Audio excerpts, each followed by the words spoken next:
क्या हुआ? Class 10th में आ गए? आपको डर लग रहा होगा, आई नो, मुझे भी यही पता है। तुम सब सोच रहे हो क्लास 10th में तुम्हें सबको टॉप करके ये दिखाना है यू आर द बेस्ट। चाहे तुम्हारे पेरेंट्स हों, रिलेटिव्स हों, टीचर्स हों, कोई भी हो सकता है। बट अनफॉर्चुनेटली मैं भी यही सब सोची थी और द लास्ट एग्जाम हॉल में मेरे साथ कुछ ऐसे इंसिडेंट्स हुए जो मैं तुमको लास्ट में बताऊंगी। Hi, my self Neha Jaiswal from class 11th and opted PCB stream and aspiring for NEET. So before I tell you anything, मैं तुम सबको एक स्टोरी से गो थ्रू करना चाहती हूँ। ये जो स्टोरी है वो स्टार्ट होती है क्लास 9th के, जब मेरे लास्ट एग्जामिनेशन कंप्लीट हुए थे ऑन 25 मार्च 2025। घर आने के बाद मैं बस यही सोच रही थी कि अब मेरी क्लास 10th की जर्नी स्टार्ट होगी।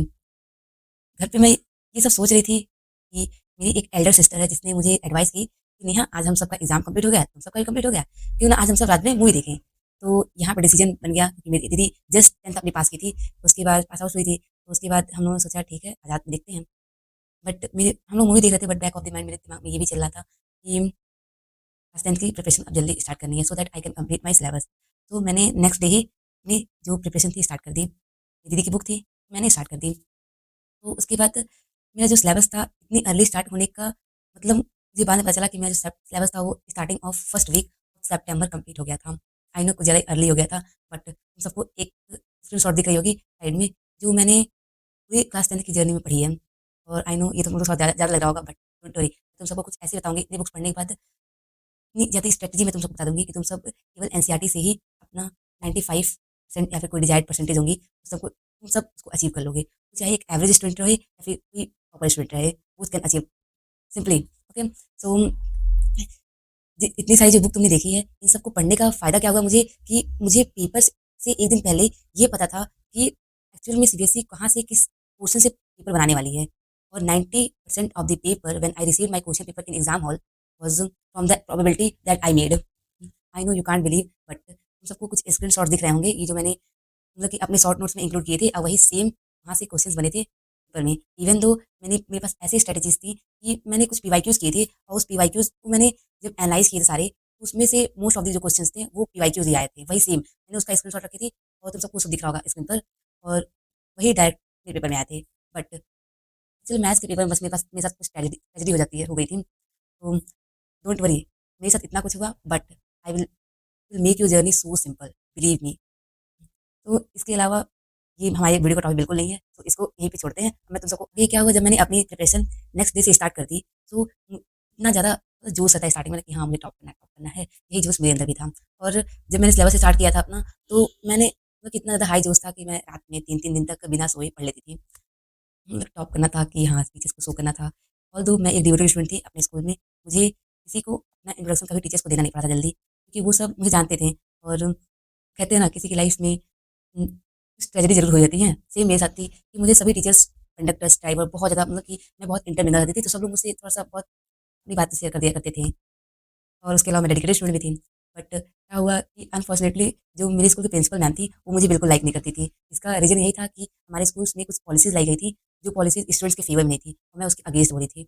भई मेरा भी माइंडसेट थोड़ा-सा रेवोल्यूशनरी टाइप की है, मैं थोड़ा-सा स्टूडेंट्स के लिए ज़्यादा अपने आप को डिवोट करती हूँ, एंड ये मेरा पैशन है बिल्कुल। जब वो नहीं लाइक करती थी, मैं सोची थी कि जब मैं टॉप करूँगी, तो मैं उनको ज़रूर बताऊँगी कि हाँ, मतलब कि मैं राइट थी उस पोज़ीशन पे, अपने अपने आप को राइट बताने के लिए बस मुझे टॉप करना था। बट एग्ज़ाम हॉल में मुझे मैथ्स का ही सेट ही मिल गया। अब तुम सबने इंस्टाग्राम पे, यूट्यूब शॉर्ट्स पे बहुत ये सब देख लिया होंगे कि थर्ड सेट में कैसे क्वेश्चन्स आए होंगे। तुम सबको बहुत अच्छे से पता होगा कि इस साल का जो मैथ्स का पेपर था, वो कुछ ज़्यादा ही लेंथी बना था। इवन कुछ 11th क्लास के कॉन्सेप्ट से क्वेश्चन्स आए थे, एंड एससी वर्मा, अगर तुम लोगों ने नाम सुना होगा, एससी वर्मा के क्वेश्चन्स आए थे। तो इतना जोश आई था कि मैं जून मंथ में क्या हुआ था मुझे, ये इतना ज़्यादा टाइम तक पढ़ने की वज़ह से वॉमिटिंग तक हो रही थी, बहुत ज़्यादा वॉमिटिंग हो रही थी। मेरे घर पे पेरेंट्स परेशान थे, मैं 1 वीक तक कुछ पढ़ाई नहीं कर पाई थी। बट आगे मैं बाद में रिकवरी हुई मेरी, मैंने अपना सिलेबस कंटिन्यू किया। ऐसे कंटिन्यू करती गई, सितंबर के स्टार्टिंग मंथ में मेरा सिलेबस फिनिश हो गया फाइनली। बट सिलेबस मतलब फिनिश करना ही केवल एक रिलाइड ऑप्शन नहीं है, हमें क्वेश्चंस बैंक्स भी लगाने पड़ते हैं, पीवाईक्यूज को देखना पड़ता है, लास्ट ईयर जितने पेपर हुए सीबीएसई के वो एनालाइज करना पड़ता है। तो वो सब मैं की थी। और डोंट वरी, तुम्हें नहीं करना पड़ेगा, क्योंकि मैं इन सब का पीडीएफ ऑर्गेनाइज करके अपनी मोबाइल में सेट की हुई हूँ कि मैं अपनी ऑडियंस को ये सब कुछ शेयर कर दूंगी। डोंट वरी, तुम सबको कहीं घूमना नहीं पड़ेगा, I will provide you everything. Okay, so मेरी इस स्टोरी से तुमको ये पता तो चल ही गया होगा कि तुम्हें अपनी तैयारी कैसे स्टार्ट करनी है, और इतना भी नहीं पढ़ना जितना मैंने पढ़ लिया था। ओके, हाँ, जो क्वेश्चंस हैं सीबीएसई जो क्वेश्चन पेपर सेट करते हैं उस सबका एक पैटर्न होता है, कुछ स्पेसिफिक टॉपिक्स होते हैं जहाँ से क्वेश्चन बनता है। पता है स्टार्टिंग में मुझे एसएसटी का सिलेबस बहुत वास्ट लग रहा था कि कैसे-कैसे क्वेश्चंस आएँगे, कैसे-कैसे मतलब कितना ज़्यादा कैसे याद होगा, सब कुछ कैसे मेमोराइज़ होगा, इतने डेट्स थे, इतने डेटास थे, स्पेशली इन प्रिंट कल्चर। तुम लोग को सिलेबस का भी सब कुछ पता चल जाएगा लास्ट में। तो मतलब तुम लोग जब स्टार्ट करोगे तो तुम सबको सब कुछ पता चल जाएगा धीरे-धीरे करके। ठीक, उसके बाद तुम सबको बताऊँ कि जो एसएसटी का पेपर था वो मैंने शॉर्ट नोट बनाए हुए थे 4 टू 5 पेज में। सारे जितने भी एमसीक्यूज़ थे सारे क्वेश्चंस वहीं से उठे थे और डायरेक्टली मुझे आंसर पता था। मैंने जल्दी-जल्दी पेपर कंप्लीट कर लिया। Even within 2 hours my paper was finished of SST और मैंने अच्छे से उसको प्रेज़ेंट वगैरह किया था। बहुत मतलब सिंपल था, पेपर ईज़ी आ गया था, बहुत ज़्यादा ही। तुम सबको इस स्टोरी से ये सीखने को मिलती है, पॉइंट्स को पहले तुम नोट करते जाना। ये पॉइंट्स बहुत बच्चे यही मिस्टेक करते हैं कि वीडियो जो सबकी देख लेंगे, लेकिन उन पॉइंट्स को नोट्स केवल कुछ ही बच्चे करते हैं, जो कि बहुत ज़्यादा इंपॉर्टेंट है। मैंने भी अपने स्टार्टिंग मंथ में अपने टीचर्स को बहुत अच्छे तरीके से फॉलो किया था और जो-जो वो बोलते गए थे मैंने उसको एक स्पेसिफिक डायरी में लिखी हुई थी। मैं अपने पूरे जर्नी में ये सारी मिस्टेक्स नहीं कमिट करूँगी और मैंने यही किया। The first point that you should note down syllabus specific. तुम सबको पूरे साल बस सिलेबस स्पेसिफिक तैयारी करनी है। ये नहीं कि तुम लोग बस रोड करते जा रहे हो, बुक्स को देखते जा रहे हो और तुम लोगों ने पूरी बुक्स मंगा के रख ली हैं, पढ़ा तुम लोग से कुछ नहीं जा रहा है। तो ऐसा बिल्कुल नहीं करना है। बिल्कुल सिलेबस स्पेसिफिक तैयारी करनी है। एक काम कर सकते हो इसके लिए तुम लोग सिलेबस को तुम लोग पेस्ट कर लो कहीं पर, अपने जहाँ स्टडी टेबल तुम लोग का जस्ट सामने पेस्ट कर लो, एक प्लानर तैयार कर लो, समझे? सेकंड थिंग इज़ दैट तुम सबको इंपॉर्टेंट टॉपिक हर एक सब्जेक्ट के, हर एक चैप्टर्स के पता रहना चाहिए। जो मैं तुम सबको बताऊँगी भी अपने अपकमिंग वीडियोज़ में, बट मेक श्योर तुमको सब पता रहना चाहिए क्योंकि तुमको ये पता रहना चाहिए कि एक्चुअली टीचर्स जो हैं वो कितनी मार्क्स का क्वेश्चन किस टॉपिक से कितने मार्क्स के क्वेश्चन आते हैं। ये सब सीबीएसई खुद इम्प्लीमेंट करती है, ओके? मैं सब तुम सबको अपनी अपकमिंग वीडियो में ये सब कुछ बताती रहूँगी, okay? So third point that you should note down कि पेपर पैटर्न। पेपर पैटर्न तुम लोग को पूरी अच्छी तरीके से पता रहना चाहिए। एक्चुअली सीबीएसई का पैटर्न क्या है पेपर को सेट करने का। ऑल्दो अगर तुम लोग नहीं भी करते हो बट तुम लोग को लास्ट में तुम लोग सैंपल पे लगाओगे तुम सबको इस सब का आइडिया होता रहेगा। आई नो तुम्हें नहीं समझ आ रहा होगा सैंपल पेपर क्या है, बट अभी के लिए बस इतना समझो सैंपल पेपर जो होता है वो ट्रू कॉपी होता है बिल्कुल, जो सीबीएसई पेपर एग्जाम हॉल में हम लोग को देती है। तो बिल्कुल उस तरह सिमिलर रहेगा, तुम लोग को उसी पैटर्न के सारे क्वेश्चन मिलते रहेंगे। वहाँ पे केस बेस्ड क्वेश्चन भी आ जाएंगे, उसके बाद association reason question, tick the correct option. और नेक्स्ट ईयर तो एसएसटी में स्पेसिफिकली जो पेपर था वो डिवाइड हो गया था 4 सेक्शन में, साइंस में 3 सेक्शन एंड एसएसटी में 4 सेक्शन। ओके, तो तुम सबको पेपर पैटर्न बिल्कुल याद रखना है, मतलब रटा रहना चाहिए कि हाँ पेपर पैटर्न ऐसे-ऐसे होगा। अगर तुम लोग को पेपर में एग्जाम में तुम बैठोगे तो तुम लोग को ये ईज़ी हो जाएगा कि हाँ, सारा जो वर्क है तुम लोग का डायरेक्टली जल्दी हो जाएगा क्योंकि तुम लोग को पहले से पता है पेपर पैटर्न क्या है और तुम लोग अपने जो तुम्हारे वीक टॉपिक्स हैं उसको तुम लोग छोड़ दोगे। डायरेक्टली जो तुम्हारे बिल्कुल तुम लोग बिल्कुल यहाँ पर ट्रस्ट हो कि हाँ, ये मैं कर सकती हूँ अच्छे से, तुम सब उसको करते जाना अच्छे से, okay? Fourth point is that writing practice. कुछ बच्चे होते हैं जो लिख लेते हैं राइट करके, मतलब कि अगर मैं तुम सबको कोई बोलती हूँ टॉपिक पे कुछ लिखने को, वो लिख लेते हैं और कुछ बच्चे होते हैं जो बिल्कुल नहीं लिख पाते हैं। इसका मेन रीज़न है कि जो बच्चा लिख पा रहा है वो अच्छे से प्रैक्टिस कर रहा है लिखने की और तुम सब नहीं कर रहे हो। इसके लिए क्या करना है तुम लोग को पूरे क्वेश्चन नहीं लगाना है कि तुम लोग बैठ के अब 200-300 क्वेश्चन्स की राइटिंग प्रैक्टिस कर रहे हो। इतना समय वेस्ट करोगे। तुम्हें क्लास 10 में एन्जॉय भी करना है ना, बहुत सी जगह तुम एन्जॉय करो बिकॉज़ इस क्लास में तुम लोग अपने स्कूल में बहुत ज़्यादा मिस करोगे, बहुत मतलब बहुत ज़्यादा। ठीक है? तो एन्जॉयमेंट तो अपनी एकदम हाई रखना, ओके? क्योंकि क्लास 10 का सिलेबस इतना इतना कम है कि तुम लोग आराम से उसको अगर तुम लोग एक-एक बार पढ़े हो तो लास्ट में तुम लोग 20 से 1 महीने पहले पढ़ के निकाल सकते हो। राइटिंग प्रैक्टिस है, राइटिंग प्रैक्टिस तुम लोग को अच्छे से करनी है, ओके? डोंट भी इसको इग्नोर करने के लिए बिल्कुल गलती मत करना। बहुत बच्चे इग्नोर करते हैं जिसकी वजह से टीचर्स जब मार्किंग जो मार्किंग स्कीम होती है उसके अकॉर्डिंग पेपर साइन होती है, वहाँ पे नंबर बच्चों की राइटिंग नहीं कटती है, बहुत मोस्ट ऑफ बिकॉज़ मैंने अपने सिस्टर्स का जो मेरे सिस्टर हैं, मैंने उनका पेपर बहुत अच्छे तरीके से देखा है और क्या होगा उनके साथ मैं ये भी जानती हूँ बहुत अच्छी तरीके से। I will tell you more about it.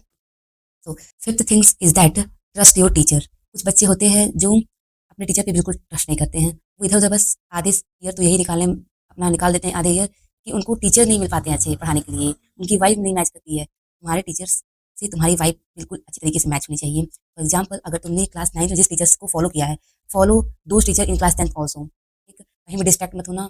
I know ये डिस्ट्रैक्शन मतलब कि मैं नहीं बता सकती डिस्ट्रैक्शन क्या ही चीज़ है भाई, तो डिस्ट्रैक्ट नहीं होना है। यही हमारा 6th पॉइंट है डिस्ट्रैक्शन। तो इस टाइम पे distraction that is social media, बहुत हाइप है भाई उसकी, तो तुम सबको बिल्कुल डिस्ट्रैक्ट नहीं होना है। तुम एन्जॉयमेंट के लिए 1 आवर और 30 minute you can set, but अगर तुम्हारा 1 घंटे से ऊपर 2 घंटे से ऊपर चला जा रहा है तो मत जाना बिल्कुल कि ये डिस्ट्रैक्शन है, ओके? और बाकी सबको अपनी अपकमिंग वीडियोज़ में सब कुछ बताती रहूँगी। सो इस वीडियो को देखने के बाद तुम सबको बस एक काम करना है, जितने भी पॉइंट को मैंने डिस्कस किया है, उस सबको एक पेपर पे लिख करके अपने सामने चिपका लो और डेली तुम सबको उसको देखना है और तुमको देखना है कि कहीं तुम उन सब पॉइंट में से कोई एक मिस्टेक तो नहीं कर रहे हो। अगर तुम एक भी मिस्टेक कर रहे हो, तो you are deteriorating your life. बाकी मुझे सब कुछ कहने की ज़रूरत नहीं है, तुम सब देख रहे हो सबको, ठीक? बाकी अगर मैं तुम्हारा हाथ आज से हैंग कर रही हूँ, तो मैं इन सब तुम्हारे तुमको लास्ट तक लेकर के जाऊँगी। तुम सबको मैं अगर तुम सब साल भर नहीं पढ़ रहे हो, तो भी मैं तुम्हारा साथ दूँगी लास्ट में। बट तुम सबको इतनी मेहनत करने से क्या फ़ायदा? इससे अच्छा तुम लोग स्टार्टिंग से ही करते रहो, थोड़ा-थोड़ा करो, हो जाएगा सिलेबस फाइनली अच्छी तरीके से फिनिश हो जाएगा। तुम सब मुझे देख कर के बस ये मत सोचना कि दीदी का सिलेबस इतना जल्दी हो गया है, मैं क्या करूँगी? तुम सबको या फिर करूँगा, ओके? तुम सबको खुद पर फ़ोकस करना है, मुझ पर नहीं, समझे?